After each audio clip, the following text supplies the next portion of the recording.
그리고 또 이번 주에 큰일 하나 있었죠. 네, 예. 이번에 무혐의 네, 무혐의 불송치 예. 사건. 이게 뭡니까? 지난번에 방송에서도 말씀드렸듯이 뉴데일리의 전경웅 예. 기자라고 저를 비롯해서 네티즌들 몇 명 이렇게 포함해가지고 음. 모욕을 당했다고 음. 이제 모욕죄로 저한테 이제 고소 고발한 그 기자에 대해서 제가 이제 한번 조사를 받고 왔고 네. 서울 그 남대문 경찰서 가서 조사를 받고 왔고 그게 이제 불송치 죄가 안 된다. 그래서 검찰로 넘어가기 전에 경찰에서 이제 사건을 이제 종결한. 뭘로 모욕이래요?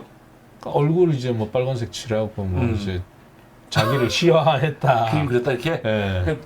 그런 거 말했을 거 아니야. 이 사람이 어떤 기사가 문제가 돼갖고 했다. 네, 이거 했을 거 아닙니까? 근데 이제 그 사람이 짚은 거는 다른 건데 이게 뭐였냐면은 그 레전드 기사가 있어요. 그 전경훈 기자가 쓴 레전드 기사가 뭐냐면은 아프간에서 이렇게 우리 미라클 그 네. 작전해가지고 예. 왔잖아요. 네. 대성공을 했잖아요. 전 세계적으로 네. 이제 뭐 찬사와 극찬이 이어졌던. 근데 이 사람이 하루 전날 쓴 거예요. 일본이랑 비교하면서. 일본이 수송기 이렇게 뭐라고 수송기라고 해야 되나? 그 네. 사람들 싣고 오게 그래서 일장기에 붙은 그 비행기를 이제 사진을 띄워놓고 기사를 쓴 거예요. 일본은 이렇게 잘하고 공개도 하고 어떻게 작전을 할 것인지 브리핑도 하고 했는데 한국은 뭐냐 막 이런 식으로 막 이제 비교를 하면서 한 거예요. 근데 이제 본인은 그럴만 했다. 기자로서 할 말을 했을 뿐이다 했는데 그 다음날 미라클 됐지. 완전히 이제 뭐 하루 만에 그냥 오보가 그냥 아니, 나간 거 상식적으로 브리핑하는 게 말이 돼요? 안 되죠. 브리핑을 하면 안 되지. 작전인데 비밀 작전인데. 실제로 이거 뭐냐면 영화도 많지만 호텔 뭄바이라고 뭄바이 호텔에서 테러 사건이 있었단 말이에요. 그런데 그 테러 사건이 있는데 그 호텔이 크니까 피해자들이 막 어디 숨어 있을 거 아니에요. 근데 피해자 중에 기자랑 연결이 돼가지고 통화하는 게 있거든요. 근데 그걸 기자가 보도해 버렸어. 그런 바람에 테러범들이 이 방송을 보고 이 피해자들이 어디 있는지 자세히 하게 되는 거지. 미쳤다. 그러니까 기사를 무조건 내는 게 중요한 게 아니죠. 구추작전을 해야 되는데 그 작전 내용을 어떻게 할 건지를 브리핑한다는 게 말이 됩니까? 말이 안 되지. 죽이는 거지. 근데 지금 이 사람은 브리핑을 왜 안 한다는 거야 지금? 그럼 말이 안 되죠 그게. 그러니까 아무런 그 기자들에게 아무런 정보도 안 주고 어떻게 이럴 수 있냐 뭐 이런 식의 이제 말을 이제 글을 쓴 거예요. 근데 하루 만에 이게 대성공이 되니까 이제 거의 그 기사가 막 레전드 기사가 된 거예요. 성지가 된 거예요. 그래서 막 전경 그렇죠. 막 이제 막 엄청나게 이제 네티즌들이 여기 뭐냐 이 기자 뭐냐 막 이러면서 막 기레기라고 막 하고 이제 그래서 그 양반이 이제 모욕을 당했다 해서 저도 이제 그런 식으로 생각을 하고 한 거예요. 근데 저는 사실 그 기사 때문에 쓴 게 아니라 다른 기사들이 몇 개 더 있었어요. 더 있었죠. 예. 그 사람이 쓴 기사 중에 세월호 관련된 기사가 아주 엄청난 기사가 있었고 우리 방송 한번 했었죠 아마. 그러니까 그 여러 개가 또 있어요. 그래서 그걸 얘기했는 그리고 문재인 대통령 뭐 문화재 뭐 앉았다. 뭐 그런 것도 그런 있었고. 것들. 맞아. 나중에 보니까 아니다. 그거 아무것도 아닌 거였는데 그런 것들 그러니까 있었죠. 좀 악의적인 기사들이 되게 많았어요. 그래서 이제 그런 얘기를 하고 했더니 이제 뭐 큰 문제가 안 된 거죠. 모욕죄라는 게 성립이 안 되는 거죠. 그러니까 예를 들어서 저 같은 경우도 차은남이 저한테 모욕죄는 적전됐어요. 진짜 욕을 했거든. 나는 욕을 했기 때문에 나는 인정했어. 모욕했다. 근데 벌금 냈어요. 근데 명예훼손은 부송치 됐지. 명예훼손은 말이 안 되지. 내가 북한이 한 게 맞냐 의혹을 제기했더니 그게 명예훼손이라는 거야. 아니 그럼 북한이 당하면 명예로운 거야? 그 말이 안 되잖아요. 그래서 그거는 부송치가 되고 욕한 거는 오케이. 근데 박 작가님은 기자한테 욕하지도 않았잖아요. 그쵸. 그림 그린 거 아니야. 그거 갖고 무슨 모욕죄를 해요. 말이 안 되지. 그림이 내가 볼 때는 그림의 얼굴이 굉장히 이쁘게 그려진 게 아니고 정반대로 험악하게 그렸잖아. 그 정도면 굉장히 매력적이던데. 그거가 기분이 나빴을 수는 있는데 우리가 옛날에 이런 판례가 있어. 로트렉이라고 있잖아. 로트렉이 그렇죠. 물랑 루즈의 무희들을 많이 그렸는데 그때 제일 이제 잘 나가는 가장 유명한 무희를 그리게 됐어. 네. 네.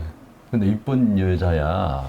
미인이겠지. 그러니까. 네. 근데 그림이 엄청나게 험악한 거야. 거의, 박찬호 작가가 그린 것처럼 그렸어. 그러니까 이 여자가 엄청나게 화가 난 거야. 여자는 예쁘게 그려줘야 되는데. 네. 희한하게 그렸어. 그랬더니 고소를 했어. 명예훼손으로. 네. 그 결과는 무죄. 괜찮다. 이건 뭐 캐리케처고 그럼요. 자기 작가의 해석인데 이거 가지고 명예훼손을 할 수 없다. 이래가지고 그 뒤로 굉장히 자유롭게 캐리케처를 그릴 수 있게 된 거지. 기본이죠. 아니 또 원본을 상대 알고 있잖아요. 모르는데 아니 언론들의 가짜 뉴스는 진실을 가리고 가짜 뉴스 사람들한테 잘못된 인식을 주는 거지만 그래서 그림 같은 경우는 만약에 과장했다고 쳐. 하지만 원본을 모르는 사람들이 알잖아요. 어차피 그럼 비교해서 보는 거지. 누구도 이 얼굴이 실제라고 생각하지 않아요. 풍자라고 보지. 근데 그걸 이해 못하는 사람이 일반인도 아니고 언론인이 사실은 가장 표현의 자유를 강조하는 사람이 그렇죠. 표현의 자유와 관련해 가지고 명예 이거 모욕을 고소한다는 게 언론에서 자격이 없는 거죠. 그러니까 스스로 이거 맞아도 욕을 먹어야 되는 거야. 맞아. 기자로서의 명예를 지켜야 될 사람들이 자기들인데 지금 기레기까지 바닥에 떨어졌으면 각성을 하고 반성을 하고 고쳐 나갈 생각을 해야지. 스스로 자기가 자기 기자라는 신분을 모욕하고 명예를 낮추는 자들이 본인들이잖아요. 맞아. 그래서 우리 박찬호 작가는 정말 저는 그 이야기 했는지 몰라. 내가 연봉일 의사라고. 저는 이야기 했었지. 네네.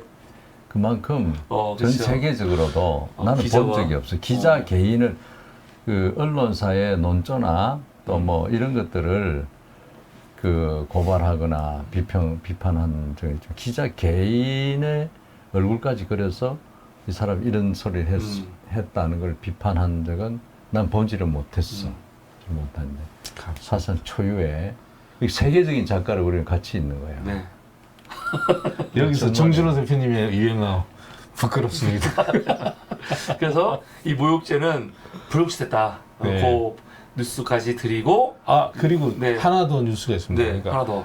작년 9월에 이제 아마 전경훈 기자도 포함되어 있을 텐데 22명이 네. 한국기자협회 소속되어 있는 22명이 저에게 1인당 100만 원씩 총 2억 2천을 배상해달라고 이제 소송을 단체로 단체로 소송을 했는데 그 재판이 이번 주에 첫 재판이 드디어 거의 9개월 만인가 몇 개월 만에 이제 처음 정말? 네, 첫 재판이 이번에 있었어요. 정말 창피한 거예요. 언론인 20명 이상이 모여가지고 집단으로 가장 표현의 자유를 외치는 집단이 하는 짓이잖아요. 그게요. 언론사는 이 뉴스가 틀려도 사과도 잘 안 해.